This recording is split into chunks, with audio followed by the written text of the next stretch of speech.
and welcome to everyone. Thank you very, very much for joining us today. It's my great pleasure to welcome today joining me our Chief Experience Officer, Mike Summerton. Welcome, Mike. Thanks for joining us today. Hi, George. Thanks for having me on, and hello to everyone out there joining us today. And it's so wonderful to see so many people with us today to see our exciting new journey and the latest developments in our exciting new journey as well. So great to see you guys. Thanks very much indeed. So today, what we're actually going to be doing is looking at what we call Elevate. But actually, it's the movement of assets from Standard List to the INN8 platform, which I think is incredibly exciting. I'm your host today. I'm Georgina Smith. I look after all the group investment products in our distribution space. So I'm so pleased to see so many familiar names in the list joining us today. So thank you very much. As always, this is an interactive session, so please do put questions on the chat. I'll try and get through as many as I can today. But let's jump straight in, Mike. Talk to us a little bit about the journey we've been on so far and bring us up to date with where we are now. Yeah, absolutely. Thanks, George. So I always like to start with a bit of context and orient ourselves with the topic at hand. And we're definitely going to get into some detail through the call. But I'm cognizant that this might be the first engagement with this audience on this particular topic. And so just rewinding several years, the group decided to invest in this brand new investment platform. And we've sort of gone from strength to strength and rolled that out to many different audiences. And it's super exciting to be able to be at this point where we're able to move all of our clients and their assets from what is essentially going to become a legacy system at the Standard List. It served us very well. But these things, every 15 or 20 years or so, all product providers go through this sort of technology refresh, and we chose the path of building something in parallel, and then sort of getting it up to speed, getting it up to scale, and matching all the features and benefits that you get at StanLib, and hopefully some more at INN8. But yes, absolutely. So that's where we're at now, and I think if you look around the market and you think about what other providers are busy with. We are complete through our replatforming project. And that is something like a real milestone for everyone who's been involved. It's certainly for me, it's been a privilege to be able to build something from scratch.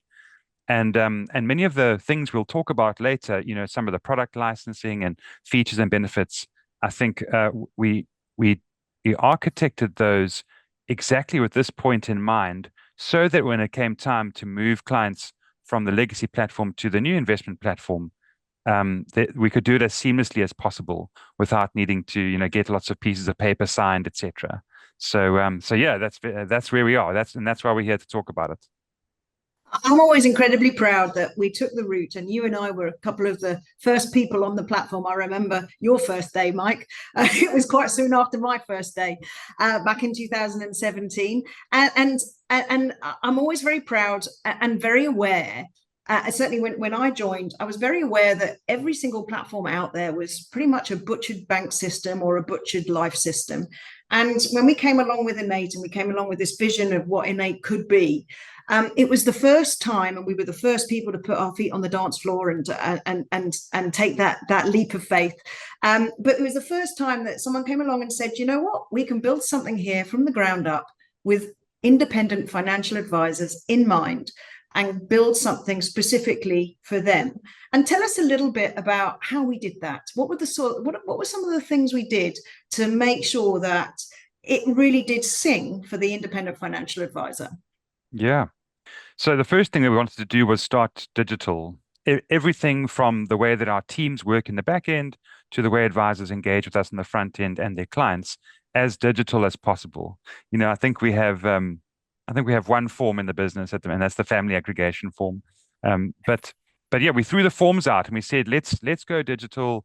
Let's help advisors not have to rekey information all the time.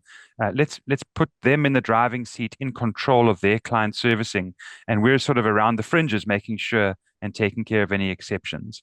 And so that's really where we started. And if you look at the back-end tech, which we've utilized and sort of customized and regionalized for the South African market, it is best in class. It has several trillion rands worth of assets all over in various markets around the world, and we're one additional market to the Australian and the UK market. So it's sort of proven technology in the back end, and certainly going through this Elevate process, uh, while we're looking forward to March as part of this call, we've already had one successful tranche in May, which went off without a hitch, and I think we balanced within 17 cents across 4 billion rands worth of assets, which was fantastic. There's a second tranche to a still a relatively modest cohort of advisors and clients, but that's busy going live this month, and many of those clients are looking forward to signing up to INN8. But what we're here to talk about today is looking forward well in advance of March next year. It is quite a big change, but that's why we're preparing, with lots of time to look at the details for advisors. Absolutely. So when you use the word tranche, that's the splitting of certain number of assets and moving them from Standard Lisp onto INN8. So we've already had one very successful tranche 1 move across, which was May this year, if I'm not mistaken. We're right in the middle of tranche 2, which is 10 times bigger than tranche 1 in both assets, number of advisors and number of clients. And tranche 3 is absolutely right, the one we're talking about now, which is the final move of all assets that we want to move from Standard Lisp across to INN8. So tell us a little bit more about what the thinking is behind the Elevate process. What are some of the principles you've adopted? What are some of the things that, as an advisor, I might be worried about, but you've thought about, because I know you've thought about pretty much everything. Tell us some of the principles and what some of the thinking is around that, please, Mike. Yeah, so for many advisors who are familiar with the INN8 platform, we employed a strategy which we called reuse and recycle at the beginning of the project, and that was really around the product licensing. So all of the same legal entities that we use at Standard Lisp support the same products that you find on INN8. So Liberty Group Limited underwrites the living annuity. We've got two new products within INN8, which is the endowment and sinking fund, but certainly the classic retirement funds that you would have engaged with at Stanlib support the same pension fund products on INN8. And so the thinking was, as far as we possibly could, that when we come to moving client balances from the old system to the new one, that clients, it's effectively a data move rather than a recontracting with a whole lot of new features and benefits and losing any terms and conditions, etc. And so that was sort of upfront thinking to make sure we align all of those products. And I guess that's why we're calling it Elevate and not something like a migration, because as soon as you go to the regulator and say we're going to migrate clients, it typically sends alarm bells. And I have been to see them a few times, so they've certainly given us their blessing. But when you think about the word migration, it often evokes thoughts of lots and lots of change and notice periods and that kind of thing. We're calling it Elevate because nothing is changing for client. They're still contracting with the same legal entities. They have the same features and benefits. In fact, there's some things that you get at INN8, like aggregation for pricing purposes, which they won't automatically get at Standard Lisp today.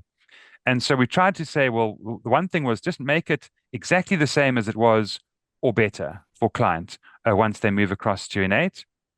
And I'm sure the question that always comes up, a good example is the tax-free savings account. It's currently a really good deal at Standard Lisp.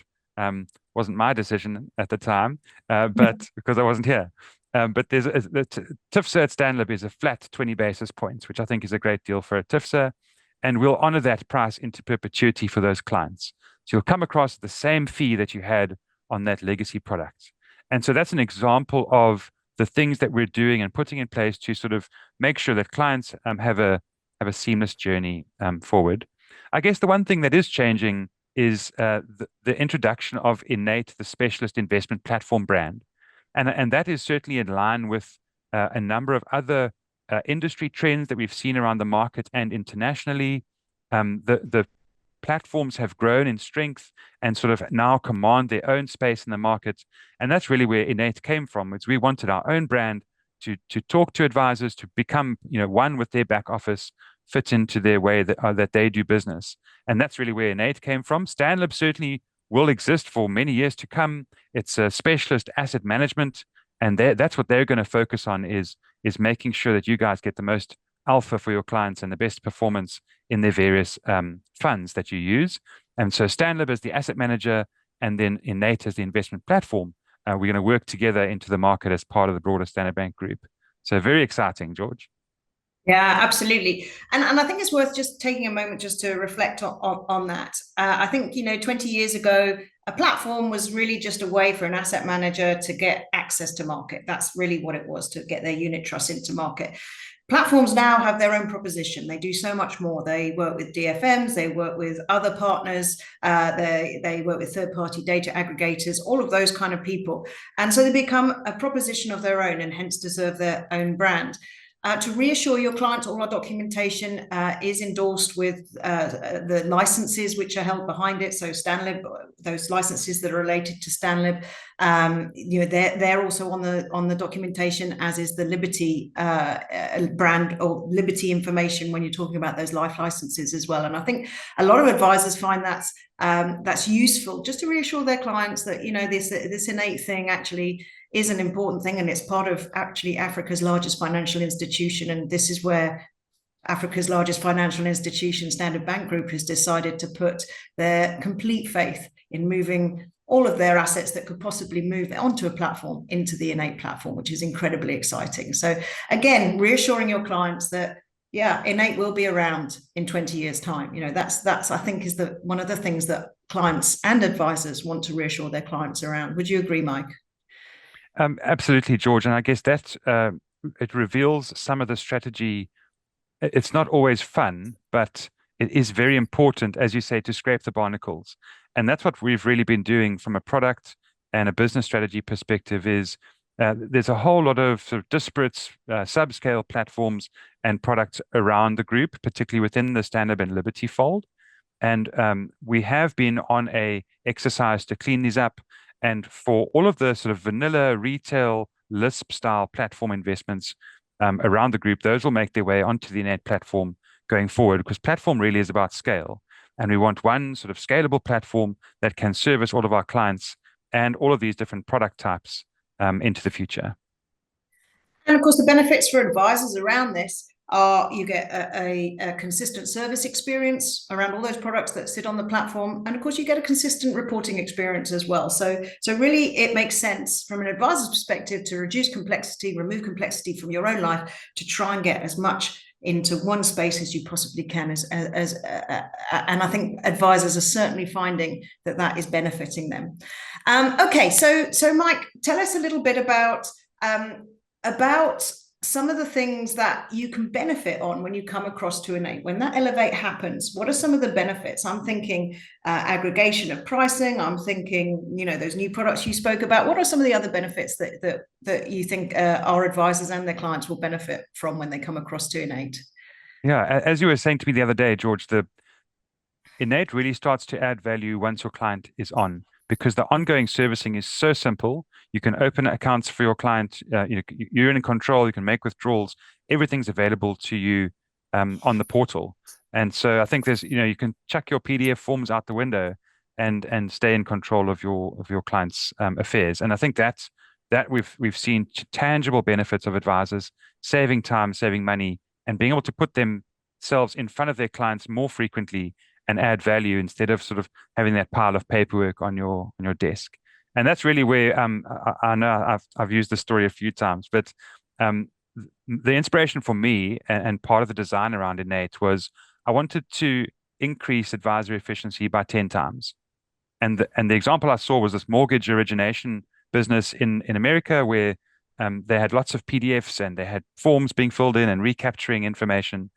And advisors in the business were doing about 2 deals a month.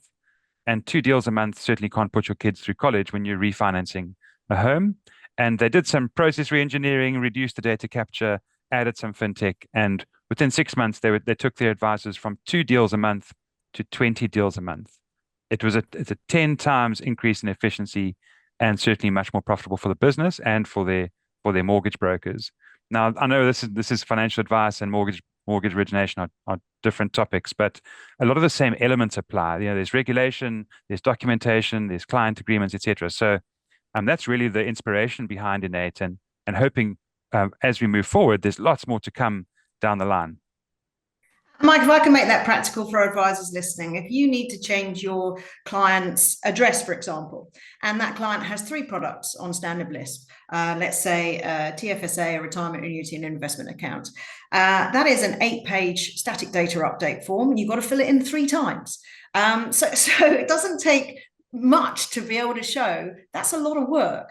Now, compare that with INN8, where you go onto the INN8 platform, you update those client details once, job done. It updates everything that they have with us. You don't even need it's probably a 30-second job, and I think that's the real difference. It's that you cannot underestimate that times 10 improvement in efficiency, which again, like you say, even if you usually have that with your back office staff, your admin, it means they can get on with other stuff, other more value add stuff than filling in 8 pages times 3 of static data update forms. That's the kind of improvement that you'll see when you move across to INN8. Some of the other things I think your clients and you as advisors will benefit from is we've introduced client aggregation on pricing. We also have this have a wonderful, I think it's the best one in the market by a long shot, is family aggregation. So if you advise a family all together, it makes sense that they should all benefit from aggregation. And I think the way in which that's been introduced, Mike, and the way in which that proposition has been introduced is private and discreet for those who are in the family, but also enables them to benefit from one another's scale, which I think is really, really useful. And we've seen advisors really taking that up and enjoying that benefit. Anything else that you've noticed advisors are enjoying on INN8? Yeah, certainly from a DFM perspective, if advisors do business with DFMs, we've onboarded several other DFMs over the last 18 months, and certainly we'll be adding some more as we move into tranche 3 next year. But I think that's also the power that your DFM has to manage your model portfolios, the ability to manage the cash that comes in from income distributions, and then also nominate those preferred asset groups or assets within a model portfolio. There's lots of optionality there for advisors and clients to sort of manage their income going forward. And I think that was we spent quite a bit of time working on receiving cash from Mancos, and then the product cash account. It takes a little bit of getting used to, but once you realize how it works, there's a whole lot of optionality there that you can help manage your clients' living annuity drawdowns, for example, and also on some of the discretionary products. So delaying that CGT event for as long as possible is also quite useful. So yeah, we've tried to pack it with as many features as possible, and certainly for all the clients who are going to be getting some of the emails over the next few months talking about Elevate, hopefully they'll be looking forward to adopting the new proposition as well.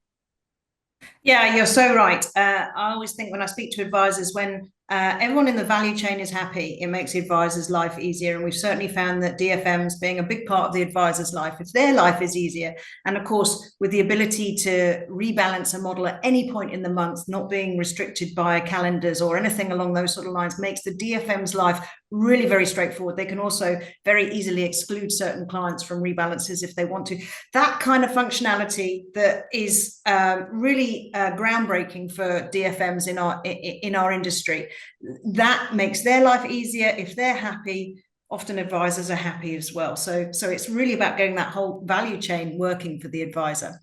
Okay, so let's have a think about the Elevate process. I know you're very familiar with it now because we've been through one tranche already. We're right in the middle of tranche 2. But if I was an advisor, the first thing I'd say to you is, how are you going to communicate to my clients? And how are you going to communicate with me in this period between now and March when you're looking to elevate my clients from standard list to INN8? Okay. So the first thing I would say is don't panic. We've got this. Okay, we've got this. And we even sent a team to the UK to sit with people who've been through migrations, particularly migrations that went really badly, and we've learned all those lessons from somebody else. Then we've done tranche 1 in May. It went very well, but certainly lots of lessons learned. Tranche 2 is now happening in September, and it's going very smoothly. And so I think the first thing is don't panic. don't panic, and then think about the way that we're going to communicate to you and your clients. And so best practice says that we need to not touch you, but we need to touch you via email at least 3 times uh, prior to March. And so that's going to have you'll have at a bare minimum 3 emails from us, and you as the advisor will always get to see that email before it goes out to your clients. So we'll send you an email with the advisor version, and then there'll be a link in that email to your client email that'll be going the next day. And in addition to that, we have a secure web portal. In fact, many of you use it already, called the CPD portal. And your client lists will show up once they're ready for publishing. And you'll get a sense for those client lists well in advance of March next year. In fact, those will start becoming ready around about November. And so you can start to prepare your clients months in advance of the move in March. And so over the course of the next 6 months, we'll email you. The first one is sort of a StanLib email introducing the concept of some change coming. The second email talks a little bit about INN8 benefits. And the third email, which will be 30 days in advance of the actual move in March, will really talk about there's a small freeze period to keep the data stable. And then we give clients some dates, particularly around, if you're living in annuitant, you're going to get your money a bit earlier that month, and how the fees are working and accruals, etc. So we really dig into some of the detail. And each of those emails has a really nice link to a frequently asked questions document, which is a little bit long and lengthy, and our team have spent lots of time crafting that. If I was you, I'd upload it to ChatGPT and ask it questions. But it really has all the answers. It's your first point of call. And we've refined those frequently asked questions with all the questions that advisors who've been through tranche 1 and tranche 2. And so we'll have a nice fresh version ready to go in October for tranche 3. Sharon's just put a question in the chat. What do you reckon the first date of that first email going out to clients? When do you think that first email is going to be going? That first email is likely going to go at the end of October or the beginning of November. We'd like to signal the change in March as early as possible. And we find if we leave it till December, it's a little bit late. Everyone's on holiday already, and January is too soon. So it'll be well in advance of the December break, and then the second two in the new year.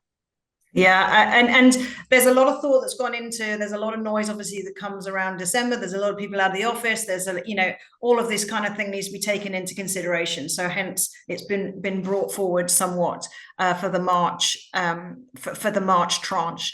Okay, so that's a little bit about communication. Talk to me a little bit more about this CPD portal. How do I log in? What do I see when I go in there? Is there anything I need to do as an advisor? Yeah, so the important part there is to log in with the email address that you have on record for your clients at StanLib. So that's the first thing. And it's a pretty simple login. If you forget your password, you can just reset it and all that. But basically, it's a secure portal where you can certainly get CPD points, but you can view all the past events that you may have attended and get old CPD certificates. But also, it's a really great delivery method for your client data. So it's a secure portal. Those Excel spreadsheets are also password protected, and that's with your ID number. And so it's a very good way for us to deliver your client data to you once it's ready for you to review and then look at. Maybe we can just talk about the data for a little bit, George, because as you can imagine, StanLib LISP is a living platform today. It's currently every day data changes.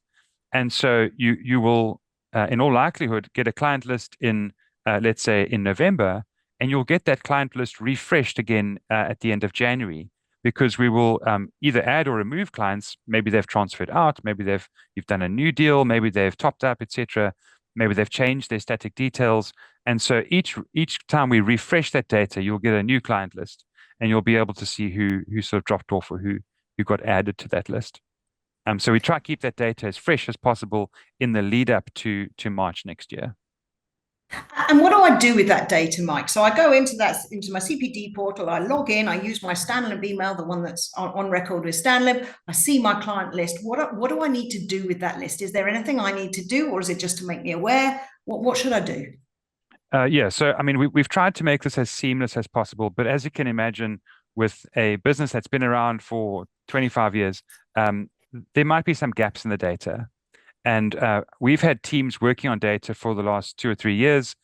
We've been searching through old paper forms in closets in Johannesburg.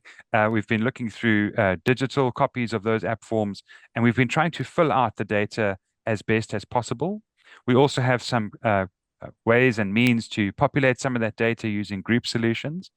And then I would say like 1 or 2 out of every 10 records, we have to reach out to advisor. Perhaps there's a tax number that didn't validate properly, or maybe somebody's ID number is missing a digit, or there's no email address on record for a client. And so that's probably it's like the one job that we aren't able to do ourselves. We might reach out to advisor over the next 3 or 4 months to help us complete that data. And I guess you can never get it as comprehensive as possible, but it's really just to make it as compliant as possible so that when client lands in INN8, their profile is up to date and sort of as compliant as possible. Absolutely. So if they find that there's stuff missing, what should they do? If they see there's gaps in, or ID numbers may be wrong, what's the next step that they do? What should they do then? Yeah, so instead of filling out an individual static detail change form for each client, an 8-page form. please do get in touch with us. And if you can send us back an Excel sheet with the corrected details, we'll get those uploaded and remediated as quickly as possible. It really is that straightforward. Now, one of the lessons that I think we've learned from those guys who and actually there haven't been many elevations like this in South Africa, apart from obviously the ones that we've done already, but there have been quite a few overseas in the UK. You mentioned them earlier. Now, when I speak to advisors in the UK who've been through a process similar to this, the one overriding piece of advice you get from advisors is get involved with it. Don't let it happen to you. Get involved with it. And that's where I would ask this audience here, and I know I'm preaching to the converted because you're already here, but please do make sure you log in and look at those client lists. Get involved with this process that's going on. The more you understand, the more you're in control, the better it is for your clients. The easier, the smoother the journey is for your clients. When you're involved and you understand the communications that come to you, you can answer those client calls very quickly, because we know that when clients have a question, they're not going to come to us, they're going to come to you. So the more informed you can be, the better upskilled you can be, the easier it is going to be. We're here to help you every single step of the way. There's a very large distribution force supporting you, and lots of people in the back end as well. So please do make use of us wherever you need to. But please do make sure you get involved and get in control of your clients as you go through this process of elevation. Okay, preach over. So Mike, talk to me a little bit about what actually happens when we actually go through that elevate process, because surely something needs to happen with the Standard List platform. Those incredibly intelligent data guys who are working in the back end, they must need some space to work in. What's actually going to happen for them? Yeah. So firstly, let's talk about governance, because as you can imagine, our auditors are all over this, our compliance people, our legal people. There's a whole lot of red tape that I've had to step through, and I'm actually 25 and I look 50 because it's super stressful. But it was, I think, a very well governed process in terms of making sure that we look after client outcomes and advisor experience. So that's important. And then also we tick all the compliance boxes. So everything's reconciled. And I mentioned the 17 cents from tranche one was amazing. But really the process that advisors going to experience through to March next year is, as we've mentioned, a little bit of data remediation possibly. But clients don't need to sign any pieces of paper. They don't need their sort of official consent to. It's the same legal entity. It's the same products that they're going to remain in, the same features, and we're not changing anything for them except the new brand. And so in the lead up to March next year, there will be 3 communications outlining some of this detail. And then in the actual month of March, there's a few things which which clients may experience depending on which product they're in. So I mentioned living annuities. We'll generally pay those living annuities earlier in advance of a data cut. So currently we pay on the 22nd of the month. We'll probably pay around about the 12th of March. And so an early living annuity payment and early regular withdrawal payment on the same day. And then what happens is a period of stabilization around the data. And to get that stabilization, we do a freeze period, which I guess will be moot by that point, because actually at the end of December, we're going to be closing Standard Lisp to new clients, and all existing clients can do their end of year tax top-ups for RAs and TIFSs, etc. Any other top-ups you want to do, say by the middle of February, and then no more new business on Standard Lisp.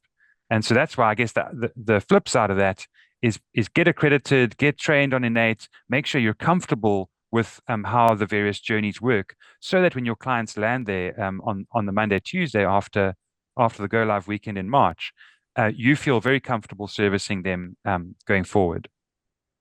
The second bit that happens is during that freeze period, we do a lot of data confirming and validation. And then on the Thursday, Friday before the go live weekend, we send an instruction to all of our fund manager partners. And all they're basically going to do is they're going to move all these billions of rands of units from one bulk account in the name of Standard Wealth to another bulk account also in the name of Standard Wealth, except this one is the one that hooks into INN8. And so clients go to sleep on the Friday and they wake up on Monday or Tuesday, and they get their login email, they set their username and password, and they will then see their balance, which previously was on StanLib, the exact same funds, the exact same units, everything that they were in on the Friday shows up on the Monday in their account. And so it's actually quite a seamless process. Understandably, upfront, there's a lot of anxiety, and that's why we start in these communications really early, so that you can familiarize yourself and ask all of the various questions.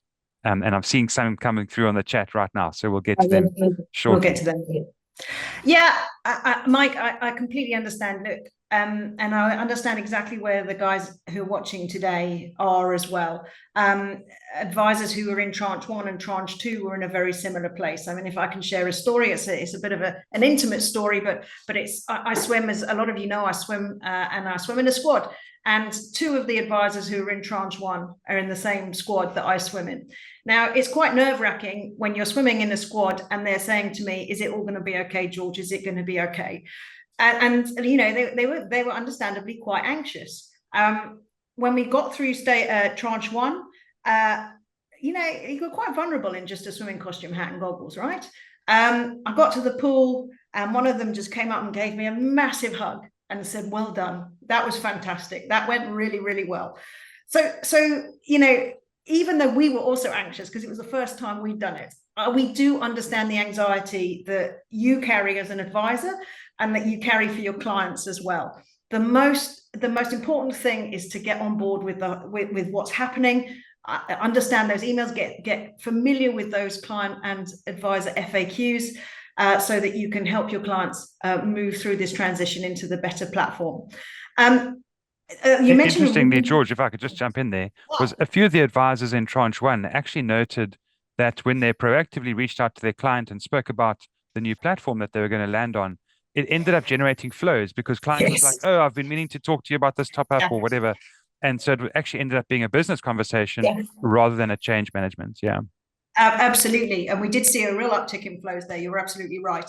One of the things you mentioned, I just want to re-emphasize it. Guys, if you're not onboarded already, or if you are onboarded but you're yet to do your first transaction, please do make use of the INN8 platform. You've got between now and really the end of the year to really get familiar with the INN8 platform. What you want to be doing is understanding how you're going to be servicing your clients once we flick that switch over the weekend in March. What you don't want to be doing as an advisor is going to bed on Friday with StanLib, waking up on Monday with INN8, and you haven't logged in, you don't know how to service your clients, and you don't know what on earth's going on. That is the worst possible outcome for you. So please do, I implore you, if you're not onboarded yet, please get on board. And if you are onboarded but you haven't transacted yet, please do put some, even if you put through your own money, just to see what it's like, see what it feels like as a client. I really recommend you do that to really get familiar with the platform, and I think you'll be very pleasantly surprised with what you see. Mike, I see there's a couple of questions that have come in. Do you mind if I just jump to them quickly based on some of the some of the stuff that we've done. Let's go for it. Okay, so first one is, what is the amount that needs to be invested before you can take advantage of family pricing? I'd love the answer to this one. So, I mean, yeah, there is no limit, or there's no minimum for sure. I think that so important to answer is that the innate pricing and the standard list pricing are identical. Okay, we did the big price change in 2018 exactly for this moment, so that when we change clients over, it's exactly the same that they had before. The only difference on innate is you get certainly additional opportunities for aggregation, like offshore, like Standard Bank International has a new platform, endowment offshore, those balances are aggregated with your local. Same as our innate offshore platform, there's aggregation there with our local. And certainly from a family perspective, there's some principles around who qualifies for that family, and which is why we have the form in place, so that our very observant ops people can challenge you on who might be in a family. But by and large, there's no limit to the number of people in a family, but they do need to be seen as a holistic group of people that you would naturally provide advice to. That's really the only caveat. So the answer is there's no minimum amount. It makes sense certainly to get people above the 50,000 Rand quite quickly, so the minimum fee drops away. But then it's the standard benefits that you would get having more money in your account just by aggregating client accounts. So the 2 and the 4, I think, incrementally get more advantageous. Absolutely. And there's another question, which is there a minimum that we need to invest on the platform? No, there's no minimum for just platform investment. There is a minimum fee. It's less than the price of a cup of coffee a month. So, there's no minimums anywhere. Minimum fees, yes, but no minimums. Another question here. When will INN8 start accepting funds from GEPF? I know you've done a lot of work on that. Fantastic. So we've actually had a lot of legal engagement with our trustees of the pension funds that support the RA and the PRES funds, and we have approval and sign off to start accepting funds from the GEPF. We currently have one client who's doing a proof of concept for us, and we wanted to make it as digital as possible. And so the way that we process these GEPF transfers was very important for us, and that proof of concept is currently in place. So once we land that money and we sort of tick all the boxes from a compliance perspective, and also most importantly an advisor and client experience perspective, then we'll start to roll that out to the broader audience. So watch the space; it's coming soon. That's great to hear, Mike. And someone's also asked about accreditation with INN8. Accreditation for IFA isn't mandatory, but it is worthwhile doing for your own Cat 1 license requirements. PST or product-specific training is available on the Phase Exchange, which is probably where you do most of your PST. It is also available on the CPD portal as well. So you can, as an IFA, you can pick from one of those 2 places to do your accreditation. But we don't need you to have done your accreditation before you can be onboarded. Okay. There's another one here about tax-free savers. The wrapper used, will you be able to add beneficiaries to avoid the investment becoming part of the estate or not? This was the one battle we lost with legal. So I like the fact that you can add a beneficiary to your wrapper. I agree. We're using the same Standard Lisp tax-free wrapper that exists today at Standard Lisp. So it's the same license and effectively same product entity. Once everyone is moved across from Standard Lisp to INN8, we have some very clever people thinking about how to convert that wrapper, which we can do it in the back end, but effectively be able to add beneficiaries down the line. So that certainly is something we're working on, and we know it's very valuable for clients. So sometime next year, I think that hopefully we land tranche 3 successfully, and then we can add that additional feature to the wrapper. There's someone who's asking how they access the INN8 portal as well, or the INN8 website. No, you don't access it through the Standard website. When you are onboarded, you will be given your own login, and you activate that login. It takes you through our own INN8 website, very different pathway from the StanLib one. And from there, you'll be able to transact as you would with any client. Now, just to bear in mind, please, we do have an incredibly brilliant onboarding team. Don't think you just get given a login and a password and off you go. Our onboarding team will handhold you through your first few transactions to make sure that you're up to speed with how the INN8 digital platform works, and really get you comfortable with what those journeys are like. And they'll also be able to help you with, some of the features and benefits as well, in terms of, how things work and how long it takes to remit funds, etc., etc. So they're really an excellent team. Don't think we just send you a link and leave you to get on with it on your own. We're always here to help. Okay. I was waiting for this question, Mike. And if it hadn't come up, I'd have asked it. Okay, so what happens to Liberty Bold? Obviously, we know it as the Liberty Living Annuity. Most people who have a Liberty Living Annuity know it's being administered by the StanLib LISP operations team. What's the plan for Liberty Bold going forward? Yeah. So there are some separate communications, particularly around this product. And maybe before we answer the Liberty Bold bit, we can just talk about, well, like what's in scope for March for next year. And I mentioned all products, but if you step through all the open products that are at LISP today, so the 3 retirement funds, the classic living annuity, the classic investment plan or investment account, as we call it at INN8, the tax-free savings account we've mentioned. And then there are 1 or 2 sort of closed legacy books of business which might be moving to other platforms, something like Multivest, for example, MatureLink, which some advisors might be familiar with. They're quite small books, but those are not going to end up on INN8, the MatureVest and the MultiLink. Those are going somewhere else. But from a Bold perspective, so Bold has 2 parts. There's sort of a vanilla living annuity component, and then there's some advisors or clients who've to have a high watermark guarantee. And so firstly on I call it vanilla Bold, those living annuities will essentially move into the INN8 living annuity, preserving some of the pricing benefits that you have at Bold, and certainly some of those portfolios that you have available. But when you land, then you will have access to the same INN8 fund range that you have today. So that's, I think, an increase in benefits depending on how you see it. Choice isn't always the best thing. And then from a high watermark guarantee perspective, when I referenced some communications about that, there will be some choices for those clients down the line. So you're going to have to think about what you'd like to do as a client, and then how we're going to host that down the line. So yes, that product does have some complexity in it, but our team have been working on it, and we'll be able to transition almost all clients from the LISP in Bold to INN8 going forward. And that'll be part of March.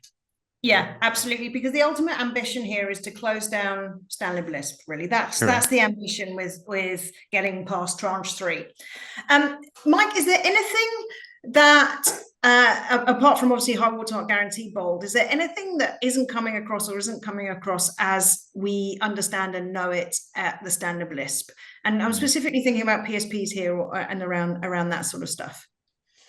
Yeah, so there is a modest PSP book at StanLib LISP. We will be moving those as part of tranche 3 as well. It's a very small ring-fenced client set. So from March, PSPs won't necessarily be available for everyone to use, but we'll accommodate them in the platform. And then later on in the year, if you are somebody who uses PSPs regularly, those will be available in the second half of 2026 for those advisors. So PSPs are in scope, as well as all model portfolios. We'll be moving those across as part of the.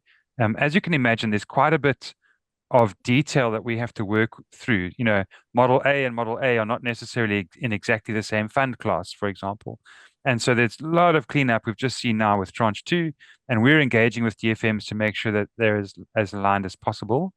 And we've had engagements with them and lots of meetings and lots of spreadsheets back and forth. And we'll make sure all those model portfolios come across as well. So, Something which you yeah, said, go what on. is out of scope, George? So the classic international investment plan, which Oh, has yes. whittled So, down quite a bit over the years. It's foreign currency denominated offshore LISP, so to speak. That will be migrated to the new Standard Bank investment platform. So that's it's about 180 million rands with the client assets, and it's really we've been cleaning that book up for about 8 years. So the clients who are there, I don't actually know if they exist anymore, but I we'll don't find even them, think we'll they track know them if they down. exist. So, okay. Question about Liberty Gateway. What about Liberty Gateway? What's happening there, Mike? So Liberty Gateway is not in scope for March, but certainly the vanilla sort of Lisp or investment product style assets at Liberty Gateway will be transferred to INN8 at a point in the future, likely middle of 2026. Uh, Perfect.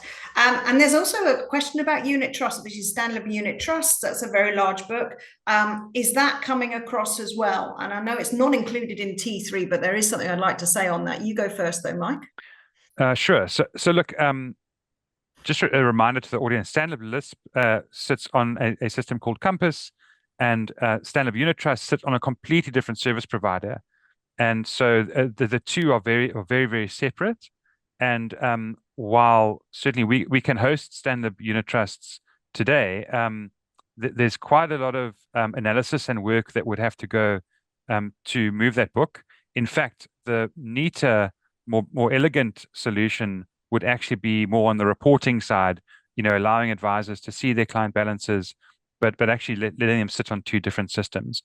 And so unit trusts are certainly not in scope for March for next year. And then it just remains to be seen what the plan is around those. And actually, I'm more about the advisor experience. Like, let's leave the client data where it is, certainly with a book that size.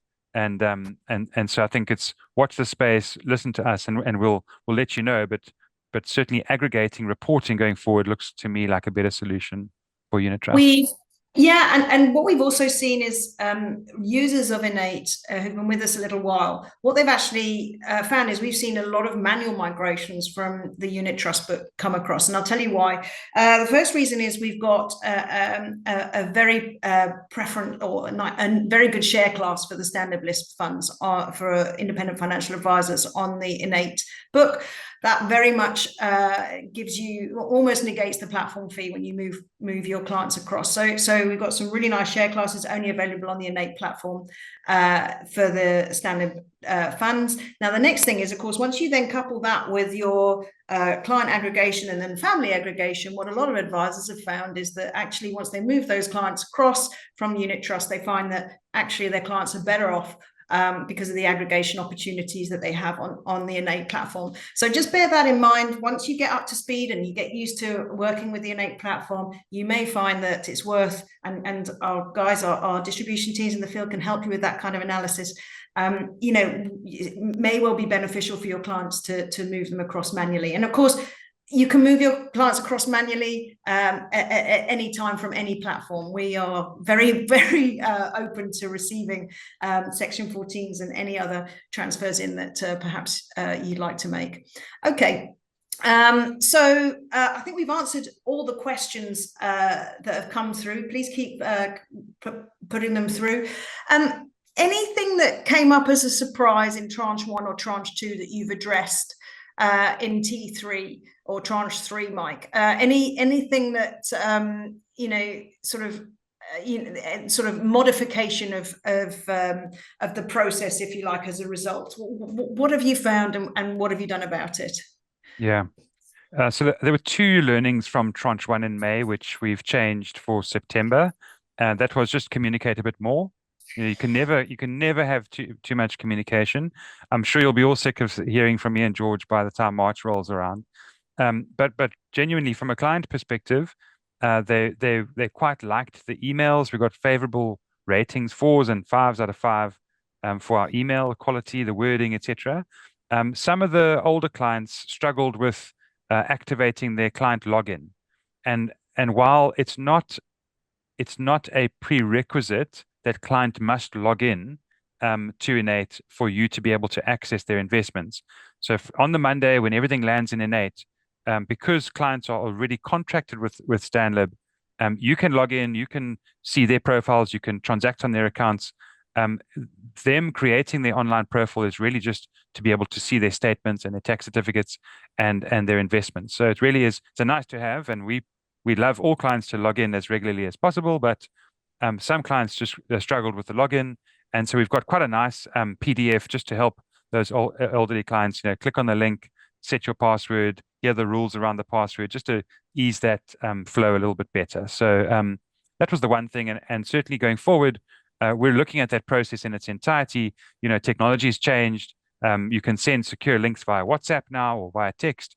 And that's something which we're hoping to introduce in the new year, is a much more slicker client onboarding process at INN8. Yeah, and I believe there's a video as well as a PDF being put together as well for that client activation. Just so that everyone's clear, if you're not familiar yet with the INN8 platform, clients have viewing access to their accounts on INN8. They can't transact. INN8 is an intermediated platform. Your clients can't do anything without you saying so. And the way in which INN8 has been built means your ability to be able to transact on behalf of your clients is very, very slick indeed. And when you go through your onboarding journey, if you haven't already, you'll find that out. Anything that you want to kind of leave this audience with, Mike, in terms of what are their next steps? What do you want them to take away from this conversation today, Mike? Yeah, so the last technical question which I wanted to land, and I'm glad the question from Anthony came through, is Yes. it's a unit transfer from one bulk account to the other. So there's no change in beneficial ownership, and so there's no capital gains for any of the Elevate or the migration that we're doing for clients as part of this year. And so that's very important. The second one is that clients may have existing large unrealized gains in the products that it would affect. And for certainly for some larger clients, moving 2% of that balance into a cash PCA once off might trigger some capital gains. And what we're doing as part of Elevate is we're setting all of those cash PCAs to 0% for all elevated clients in September and also in March. And so your clients will effectively land in INN8 with a 0% cash PCA. Everything else works exactly as it is, as it did at Stanlib today, selling assets to pay fees, etc. It's just that you won't have that full 2% moving into cash from day one. And landing next year, you'll actually be able to control at a client level the amount of your cash PCA. So some larger clients might want a smaller cash PCA, etc. So that's coming next year as well. And we thought, well, in advance of that, we'll just land everyone at a 0% cash PCA, which is quite nice. If I you think do a that's manual a move great to point. INN8 from elsewhere, again, it's a unit. If you check unit transfer, then there'll be no capital gains. Obviously, if you do a cash transfer, you've sold those assets on other platform and moved to us, there may be capital gains depending on the product type. Yeah, absolutely. So really, Mike, what I would like to I see something's coming about older clients without an email address. This is a question we get asked quite a lot, Mike. So what about if I've got an old client who doesn't have an email address? Because of course, part of being a client on INN8 is you do need an email address. What would you say to that, Mike? Yeah, so we've changed a couple things. Your email address used to be in the good old days at INN8. Sure, can you believe we're saying that now? I can't Your believe that. your email address used to be your login, but that is no longer the case. So you can choose a username of your liking, Captain George Hotpants at 1973, whatever, and and so your username is different from your email address. It is important that you have an email address on record. So what we've noticed is really old clients who don't have email addresses maybe use their kids or their guardians or even your email address, because it's important that we are able to send some notifications so that when your tax certificates are ready, we can tell you to log in, right? But having said that, advisor is in complete control. So advisor can see all of the documents within the client profile that client would be able to see anyway. So tax certs, statements, anything else you produce as the advisor on INN8. And so you're able to, if you want to print them out, you can share them with your elderly clients. They're all available for you there. as you need them. So, older clients don't necessarily need to log in, but it is useful to have an email address on record. Yeah, I think that's a very good point. So Mike, if I can just reiterate, what we said earlier. For the audience that's not onboarded, please do get on board. Contact one of your distribution partners, Liberty or an SIC, and please do ask to get onboarded onto INN8. Then transact. Put some of your own money on there, put maybe some of your family money on there, or whatever, or you've got a new client you want to put them through as well. So you can also manually migrate someone across from Standard Lift as well, just to experience the platform twice, a transfer and maybe a top up at the same time.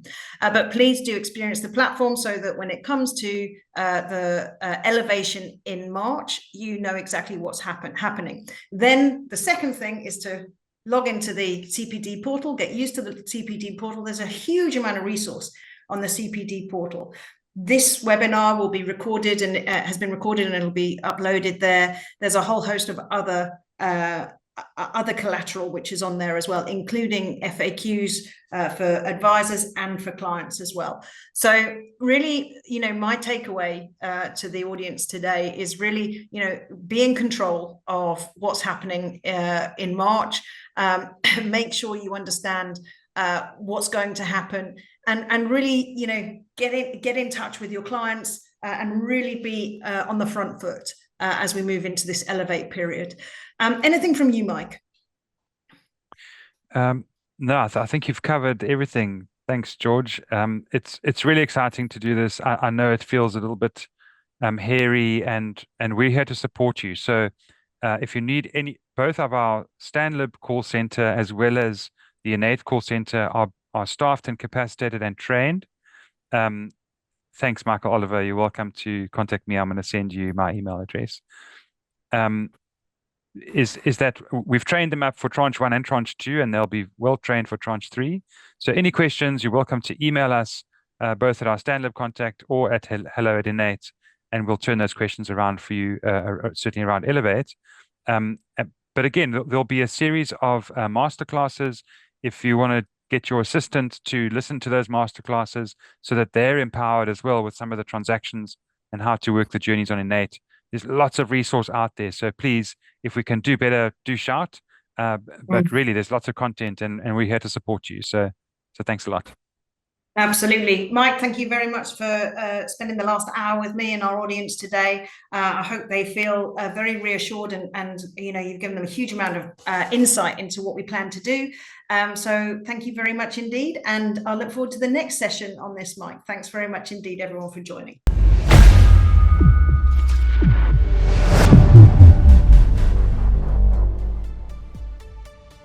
INN8 is a registered trademark of StanLib Wealth Management Pty Limited, an authorised financial services provider.